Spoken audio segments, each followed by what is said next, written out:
Hello, hello, testing. Yeah, there we go. Now it's recording. Okay, so we do need to restart all of that. We have to let's start from scratch.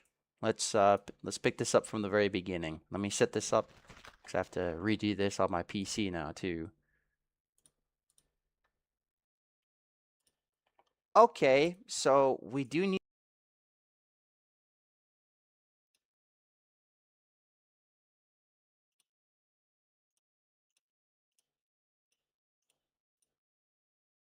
Okay, there we go. So a user whose name I can't pronounce because I believe it is Thai, and I don't speak or read Thai. Asked me about the Kriss vector, and I'd seen it before in this particular program. This is World of Guns, the mobile edition, also known as Gun Disassembly 2, Gun Disassemb 2. You can see what I haven't done here. I haven't gotten this little stopper and index. Instead, I've just used kind of a friction cam for the burst cam. But yes, sir. Now my mic's on.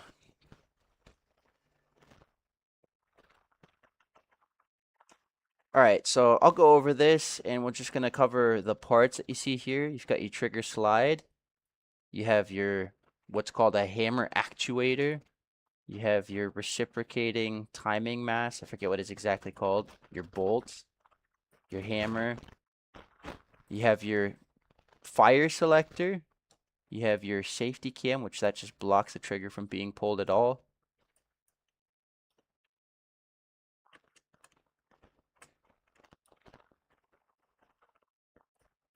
And then you have your stack of sears. That's these right here. So your blue is your semi-auto sear. Green is your burst sear. Red is your auto sear. And you notice the reciprocating mass, which was supposed to mitigate recoil, is what's used to time the auto sear.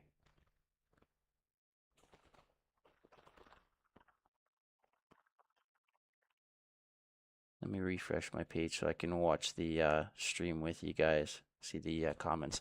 How you doing, partner? It's been a couple weeks. I know I've been wanting to get to this sooner, and if you guys want, I can try to pursue making this a full model and make it actually work and run fire ammo, upload it to the box so you guys can play with it. But it's been a pain in the ass to get around to doing it in the first place, and Algodo really doesn't dish out anything for me much these days. As much fun as it can be to play with once in a while, it's fundamentally a toy. It's not going to teach me much, and I understand the fire logic and the fundamental mechanisms enough that I want to pursue other more technically advanced things. And frankly, that's kind of what I'm doing these days. But I still want to see you guys' interest in burst mechanisms and trigger mechanisms in general. And if there's something that's interesting enough with AN94 and whatnot, and I have the time and resources, I'm going to cover it. But today, we're just going to cover the Kriss vector and the associated trigger mechanism. Starting simply, see this as sort of an M16 or M4 trigger kit placed upside down and rearranged a little bit.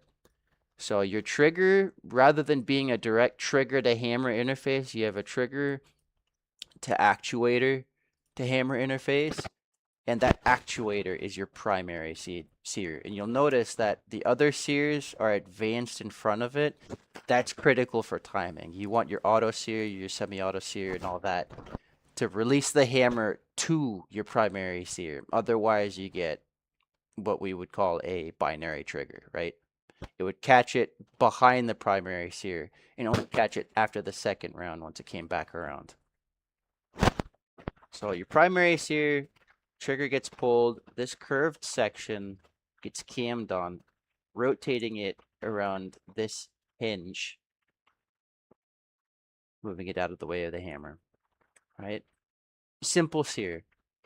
The way semi-auto works, if you look between these two, I can get it. There we go. every time I hit the shift key, it's good. I might change that. We'll make this that key. There. So now I can hit shift all at once. It's not going to bounce around. But you notice the cutout on this, right?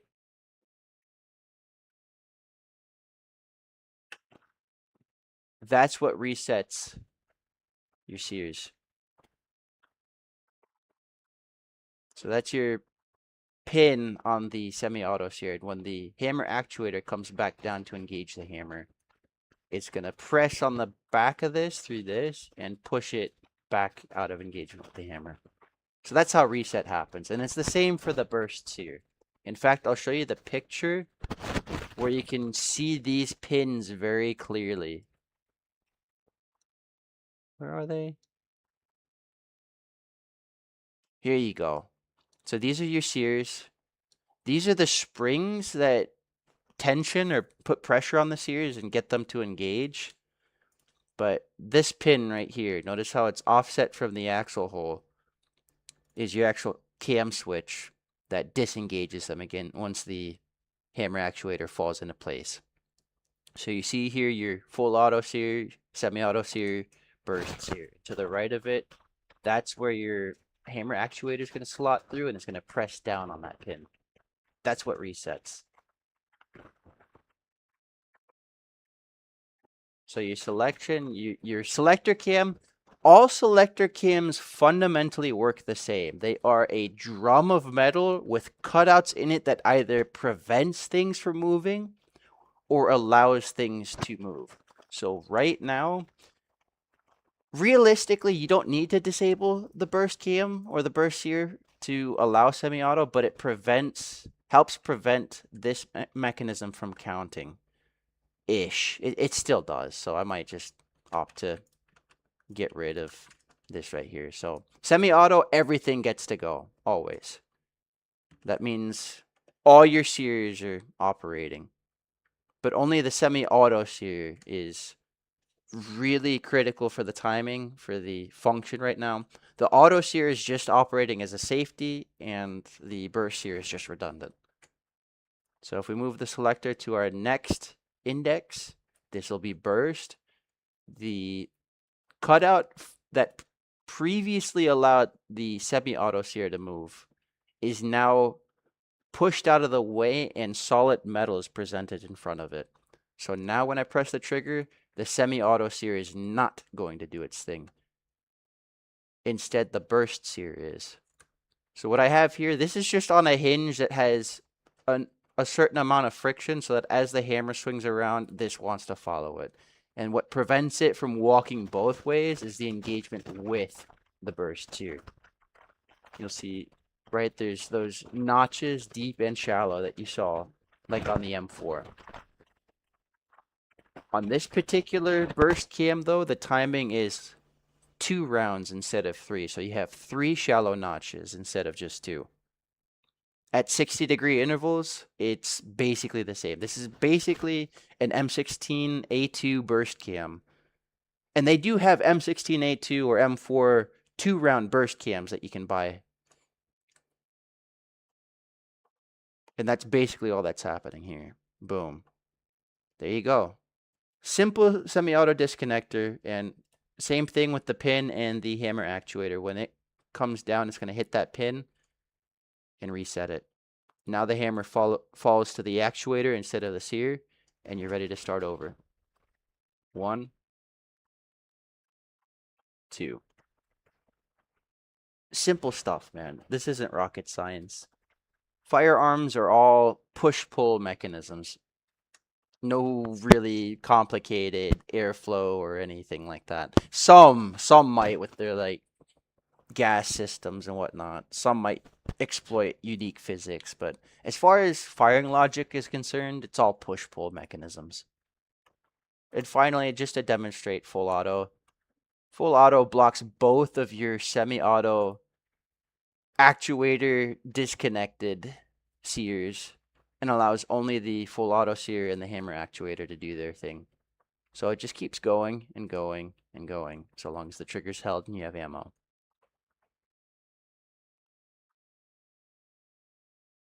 It's a fairly simple gun. It's just arranged in a complicated way with a bullpupped trigger configuration, right? So this is technically a bullpup.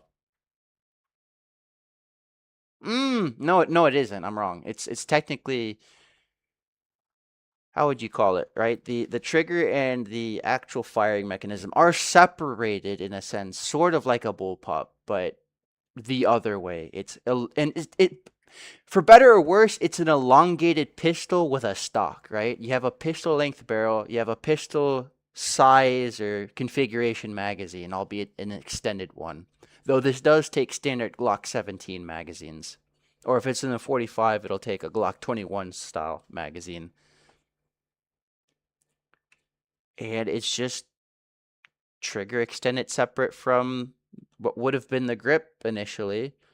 A little bit more receiver, more to grab onto, more to manipulate with a stock out the back, unless you're a subject of the state and you have to get a tax stamp for that sort of thing. But yeah, the Kriss Vector is basically right in the middle ground between a pistol caliber carbine and an oversized pistol. Functionally, it is a pistol because it has a pistol length barrel, it has a pistol cartridge, 9mm or 45. It's just that the action is a little bit more complicated to make it function kind of like an assault rifle. Now, if you guys want, I can go over more of these mechanisms, go over more of this stuff, and explain what's going on. This is your drop-in trigger assembly, right? This goes into the receiver as is, as kind of a cassette, like you see here. And this has your hammer, your sears, your trigger, your actuator, all the associated springs, everything. This just slots right in, drops right in, and makes the disassembly process easier. So you're not pulling out sears and goodness, plates and springs and detents and all this other jazz. It's nice that they make cassette style component packs. But fundamentally, it's just an M16-ish trigger kit put upside down. Simple, right? The only difference is the M16 burst cam does use a friction spring, whereas this uses a hole in the hammer with a spring and pin that index biased cam surfaces on the underside of the burst cam. This makes it more rigid, right? This is its own ratcheting mechanism with the sear itself counter ratcheting and indexing on these notches. But it is a 2-round burst. From what I understand, from what operatives have talked about, you're not going to get, with this recoil mitigation, round on round accuracy. You're going to get one round here and another round high and right. Every time. And that's just the nature of having no true recoil mitigation system. It's an interesting, novel concept, but it doesn't work as advertised, unfortunately. And that's why this firearm, it's a niche firearm. It's not widely adopted. It's not, right, to be frank, the civilian market is the largest market for this particular firearm because it's just not in high demand like that. It's not something that operatives are going to go for. And if they're going to go for something that fires this particular projectile, they're probably going to go with an MP5 because it's got the tried and true roller delay mechanism. It has all the fire selection. It is more traditionally configured in the sense that the magazine is in a traditional magwell at a traditional magwell angle. You have a longer barrel, you have a better stock, you have better sights, you have better ergonomics overall, right? And then the price point. The Vector versus the MP5, they're going to fall into a similar price point, especially for departments that have the money for it. They're probably going to go with an MP5, which is tried and true since the Cold War. Cool novelty gun. Cool that civilians get to buy their nerfed and destocked and extended barrel versions, but ideally this whole NFA thing and the desire to increase attacks blows over and our pushback on the endless tyranny against those who would disarm us, mitigate our firepower, persists, right? We want them to stop. They're probably never going to stop, but we're also never going to stop resisting them. We're never going to stop coming to the courts and to the discussion with the facts, with the details, with the, well, these things aren't magic. They're just physical objects that people could produce themselves if they had the willpower. Right? These things aren't magic. And we need to stop mystifying them and treating them like a source of infinite power. You run out of ammo quick on full auto. And unless you're carrying many, many mags and you've trained to reload and you're not meeting any resistance whatsoever, even if you have a very powerful firearm, it just takes one person with one well-placed shot resisting you to put an end to your onslaught. So, I don't... Having been shot at myself, by the way, I don't fear firearms nearly the same way that the public, who's never been shot at, seems to. Right? If you've had rounds fly overhead, if you felt that adrenaline dump, if you've had to hide behind the wheel well of your own car, then I might consider your arguments. But until then, those of you who are arguing from politically charged, motivationally, emotionally motivated positions, you can shut the fuck up. Because I've actually been shot at. I know people who've actually been shot at. I've fired lots of guns myself. I've known lots of people who fired lots of guns. I've known people who've been in combat. Disarming the public, mitigating their firepower, only serves individuals who want to put themselves in positions of authority and impose on other human beings with zero resistance. And we are not having it. The NFA is going to be walked back at a national level continuously. And that's that. The solution to mass shootings is making sure as many people as possible are trained, mentally healthy. We do need to talk about mental health. Don't have a bunch of horrible shit, right? The problem is we have all these closed loops in society that prevent people from succeeding, but force them to have to succeed to continue to move forward. And they get stuck, and then society torments them, and then they end up flipping their lid. And then when they flip their lid, we treat them and their means as the problem. It's too late. That's too narrow-sighted. That's not going upstream far enough. We need to recognize that society and its incessant need for security is the source of a lot of our problems. Peace and security until destruction comes upon us suddenly. Right? We're constantly making sure we're in the black in our businesses. We're constantly making sure we have no liabilities, that if somebody isn't Jesus Christ for the role, they're not a candidate at all. Right? If somebody's not perfect, if somebody's not had a perfect background, a perfect everything, perfect health, they're not given the time of day, and then we wonder why people flip their fucking lids. Oh, this kid never moved out of his mom's basement because he couldn't afford to.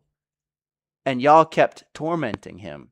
And the church kept treating him like he was a miserable sinner, which might have been true, but that's not the way to go about it. Bible thumpers can get fucked. Jesus lovers are what's required. People who see even those who are far gone as, hey, that could be me if nobody gave me the time of day. That's the arguments we need to start having.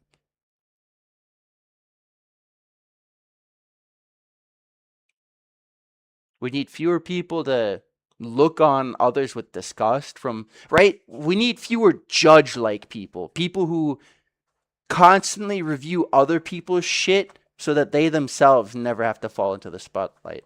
Right? A judge can argue, well, I've been doing this job for 30, 40 years and I've never committed any crime or anything. So, well, if you were not a judge, if you were not constantly and perpetually involved in the business of others, if you were not perpetually and constantly adjudicating on the lives of others, and you had to struggle, you had to figure out how to make ends meet, where a constant stream of people who fell on the wrong side of the economy and the law, where, right? You have a constant supply of income, a constant supply of authority, a constant supply of work.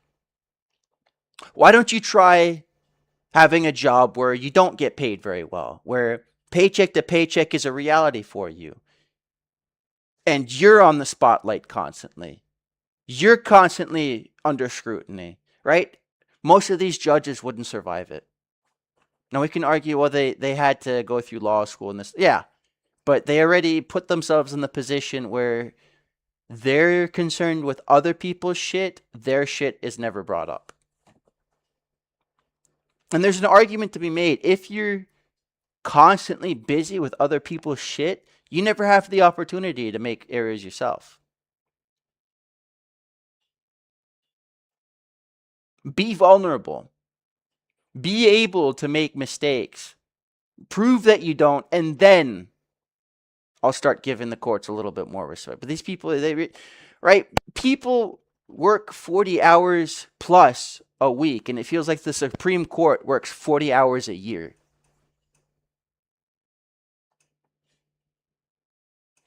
Local judges, though, feels like they're always in their chambers, always judging someone else. They never have the chance to fall behind, make a mistake. And then the mistakes that they do make, when they adjudicate wrong, when they adjudicate erroneously, when they adjudicate maliciously, it just gets swept under the rug, man. It never sticks. The problem that I'm seeing is liability is being imposed from the top down. Liability is being shifted from the top down. So the people at the bottom who earn nothing and do all the work have all the burdens shifted onto their backs. But the people at the top who just have to show up, just have to be professional, just have to present correctly, just have to show up dressed properly, and just have to adjudicate in a way that everybody kind of is at peace with. If you think you're not going to go to hell in a lifestyle like that, think again. You have another think coming. You have a judge who's going to judge you. And he's not going to judge the things you did wrong per se. He's like, well, I never did any crime, Your Honor. I only I spent my life doing my job and, serving the community. And God's going to say, you were serving nobody but the state and your own interests. Depart from me, you cursed child. I don't know you. That's what's going to happen. Frank DiCaprio from Rhode Island needs to be, I hate to say it, but it's the truth, a God, an example for us as far as adjudication goes, as far as dealing with the public goes. He served his community, and nobody can say otherwise unless they have something wrong with them, unless they have a demon. Frank DiCaprio was a true hero, a true warrior of the spirit. And he knew God. He had fruit. You can't just be a really good lawyer. You can't just be a scholar of the law. You have to be a scholar of the heart and a scholar of real life. You have to have come from the school of hard knocks and understand how people in society operate to be able to adjudicate effectively. Otherwise, you're just operating under the letter of the law, unable to recognize its spirit. We need to bring the two back together. That right there is the divide, the letter and the spirit. The letter is now becoming a service to the state and to the ruling class. We need to dismantle the ruling class. We need to recognize that the game of life ain't a game of chess. We've just been handed a board and a set of pieces and been told to play. We need to stop playing and we need to play our own game. All right, folks. I'm done. Yeah, look at this. Right under my own video. NFA tax is back. $4,709 per item. We are not having it. You guys want a civil war. I'm going to start calling some agencies right now and telling them what's up. This isn't going to fly. And I had the hunch this is exactly how they were going to treat it. Like they were like, well, $200, that was from the 1930s. That's not today's money anymore. Brother, shut the fuck up. The inflation is as bad as it is because of this kind of mentality in the first place. If we hadn't been such crony fucking pieces of shit for 80 years, inflation wouldn't be anywhere near what it is. And I'm going to say this as well. If 10% is sufficient for the church, 10% is sufficient for the government. Anything more than that needs to be dealt with criminally. We need to have a court that doesn't let the government say, yeah, well, we have all the force and all the money, so fuck you. Yeah, we're coming. We're coming. 4709 per item. Do we need to have another history lesson on why the NFA existed in the first place? From the beginning, it has been about money and control. It's been about keeping those dirty poor people from having the things we enjoy. These fucking politician, crook-ass pieces of shit. And their slimy scumbag bankers and business owners. People who never had to lift a finger in their fucking life. That's who. That's who makes these kind of rulings, and we're not having it. Never again. I understand you as an individual, you as a liberal individual might fear guns. Reasonable, right? They make small metal rocks fly really fucking fast with the intended design of being damaging to flesh and life. No argument from me there. You need to grow up and recognize the utility. You have enemies, and the problem is they are restricting your capacity to give them the justice they deserve. Because if they can't be held accountable in the courts, if they're always going to cheese and money their way to being unaccountable, if they print the money and never have to deal with money, right? If they deal in fiat currencies instead of monetary currency, they deserve to be shot. If they're working tirelessly to keep us all in a game where we destroy each other and never look at them, brother, the war is coming. People are onto this shit. And even if you eliminate me, I'm going to make sure all of this gets to as many people as it needs to make sure y'all go down. And your children, your cronies, your best pals, your secret societies, intelligence, social skills are going to wipe them out too.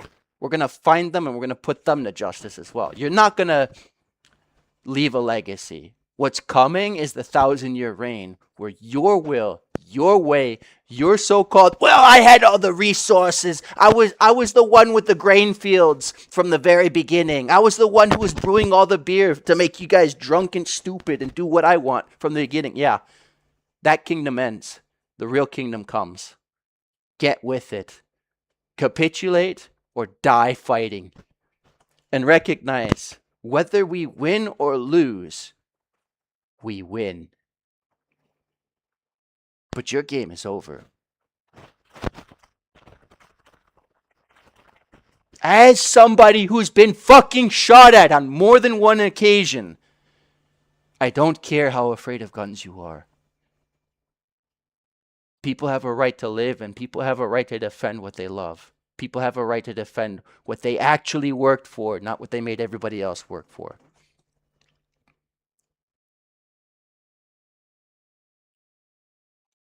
I'm not going to be the arbiter of where all those boundaries are. But those in the know. And as necessary, we'll adjudicate and we'll judge as we need to. See who a bad actor is and who isn't. We'll get to the bottom of it. It's coming. So we're not having this NFA shit, though. It's not happening. I'm sorry. Done is done. Over is over. Enough is enough. As well, what y'all are doing to Matt Hoover and to the people at Auto Keycard,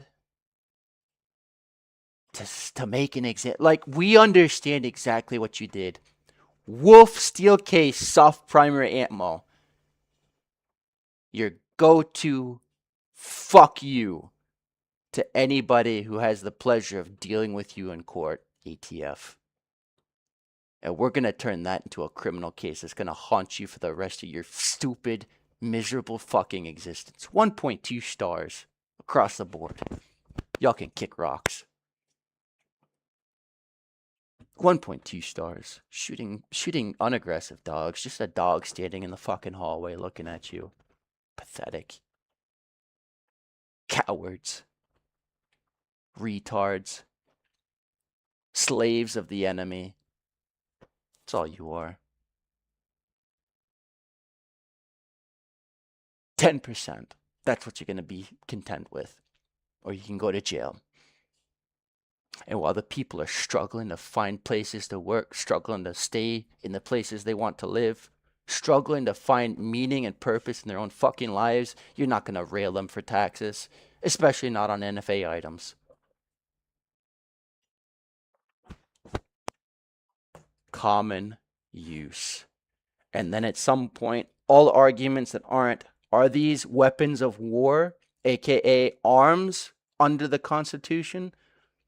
Then the civilians have the right to use them until a judge explicitly, in an individual case-by-case basis, determines that individuals are not fit to own or possess those weapons. But it is about weapons of war. Don't get it twisted. Arms, from the Latin arma, weapons of war.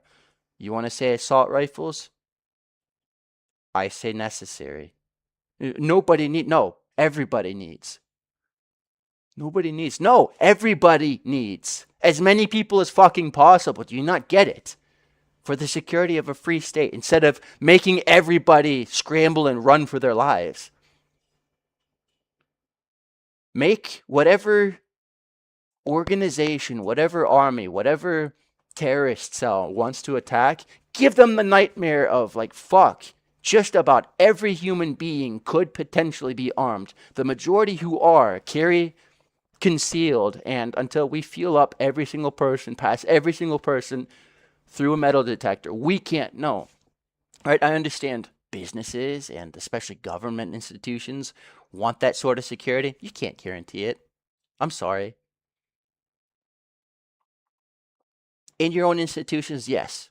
I can acknowledge, all right, I might not need or have the right to possess my own weapons in a police station, right? No argument from me there. But nationwide, just kind of an across the board, oh, y'all, nobody can have these without special licensing or taxing and a bunch of fingerprinting. And like, at some point, you got to realize people can 3D print or just carve out of wood a drop-in, make my gun full auto toy. It's not the tactical advantage or the overwhelming firepower you think it is. It's the exact same fucking firepower, just over in 2.5 seconds. That's it. You know what's even scarier than somebody blasting off a magazine in my general direction? Somebody who I don't know where the fuck they are, and every round almost kills me. And I don't know how many more fucking rounds they have.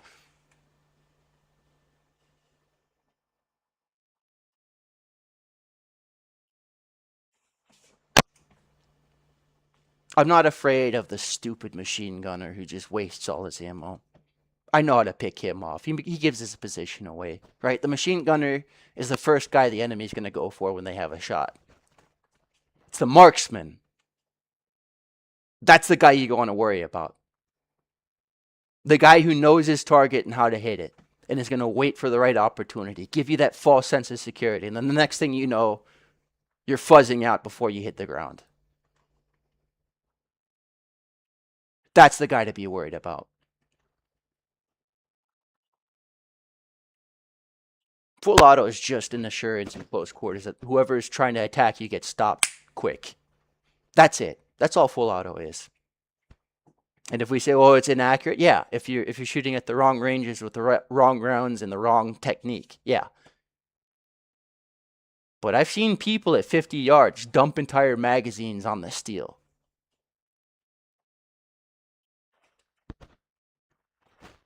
You can't argue that it's inaccurate if not trained properly. It can be.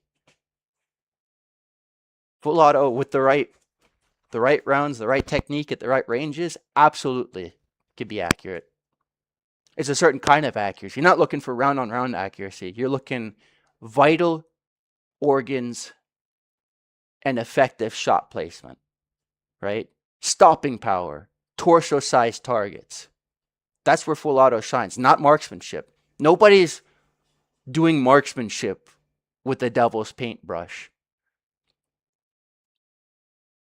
Clearly, right? Nobody's looking to be a sniper at 650 rounds a minute.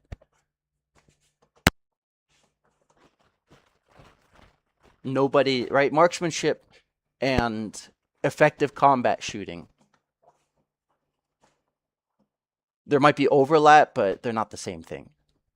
You want good marksmanship to make combat shooting land where it needs to, but combat shooting has a different pace, a different philosophy, a different technique than the wrap around your sling, tighten up on it, stick your elbow out, isosceles, right? It's not the same thing. The whole fundamentals is way different. So civilians don't need shut the fuck up as somebody who's never had to actually fear for their life. Shut the fuck up and stop trying to ruin us with your taxes and your imposing laws, because before long you're gonna have a civil fucking war. We're tired of this shit. We're tired of playing nice with people who won't even give us the time of day. We're tired of playing fair with people who won't reciprocate. We make everything you want. We make everything you have. We do everything for you. Who the fuck are you to adjudicate against us constantly? To take every dollar from us you can constantly. Not fucking happening anymore. Walk back this NFA tax right the fuck now. Get it out of the bills. Get it out of your head, or you're going to have a really bad fucking day really fucking soon. And this ain't about me and my passion for guns. It's about the civilians and their right to fight what's about to come their way. You stupid fucks. In your own head, in your own gated community, soft, stupid fucking worlds.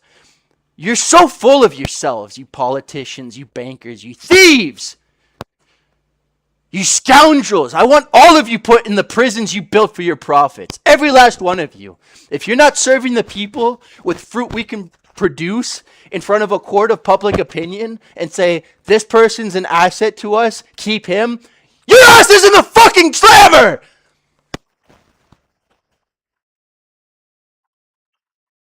We're done! Enough is enough. 200 was too much. It was 200 too much. And we've had the argument, it's a tax, but it isn't a tax. It's, right, under the letter of the law, the NFA shouldn't exist. The only reason it technically exists is because you can argue it's a tax. Get rid of it. It is nothing but a racist, classist, self-serving document. It has done nothing but make examples of people who had otherwise done nothing wrong. All because people who you brainwashed into being soft, effeminate, weak, cowardly, helpless individuals think, oh, gun scary, gun bad, must ban. Congratulations. The propaganda that you've been peddling for generations is about to come right back on your head. The very fears you instilled in other people are about to be your fears. And rightfully so. You, the devil, deserve every ounce of agony and every second of terror. And it is terror, not horror. Because the danger is going to be real for you, buddy. It's imagined for most of us, but it's going to be real for you. You're going to see it. You're going to know about it. It'll impose itself on you the way you imposed yourself on us. Call me a terrorist. I'll live up to that name happily. All you've ever done is speak about people like me and the people I love negatively. It's all you've ever done. So do your best and I will show you my worst. And at the end of the day, what you don't understand is it ain't about me. It ain't me. It's my God and his beloved children